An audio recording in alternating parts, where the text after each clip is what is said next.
उठा उठा दिवाळी आली, साबणाची नाही हो, या सातिंगणाच्या सालीचा रस प्यायची वेळ झाली. आपले भारतीय सण म्हणजे ना इथल्या नैसर्गिक जगण्याचं सेलिब्रेशन असतं. पण गेल्या काही वर्षात या कंपन्यांनी त्यांचे प्रोडक्ट्स आपल्या सणांना असे काही चिकटवलेत ना की आपण आपली मूळ संस्कृती विसरून या सणांचं बाजारीकरण करून टाकलं. दिवाळी म्हणजे सुगीचे दिवस, हार्वेस्टिंग डेज. सरायच्या दिवसात आम्ही गावठी लाल भाताची कापणी केली. झोडपणी करून भात सुकून फाव कुटायला गिरणीवर गेलो. भट्टीतले गरमागरम पोहे गावठी भाताच्या सुगंधासहित घरात आणले. कोकणात चाव दिसाला पहाटे उठून नारळाचा रस, हळद, उटणं, कोकमचं तेल लावून नाहतात.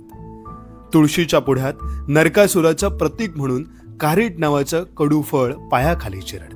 उपाशीपोटी सातिंगण नावाच्या औषधी झाडाच्या सालीचा कडू रस पितात. आधी शेतातल्या राखणधाराला उपार दाखवून मगच नव्या भाताचे खोबरं गुळ घालून केलेले गावठी फाव, रताळी, कणगी अशा सुपरफूडच्या न्यूट्रिशियस फराळासोबत खातात. नारळ बांबूपासून बनवलेल्या कंदिलांनी, कुंभाराकडल्या मातीच्या पणत्यांनी दिवाळीच्या काळोख्या रात्री समाधानातल्या आनंदात नांदणारं घर उजळून येतं. आपल्या सणांमधला खरा आनंद हा साधेपणात आहे, महागड्या वस्तूंमध्ये नाही. हा साधेपणा जपूया, निसर्ग जपूया, संस्कृती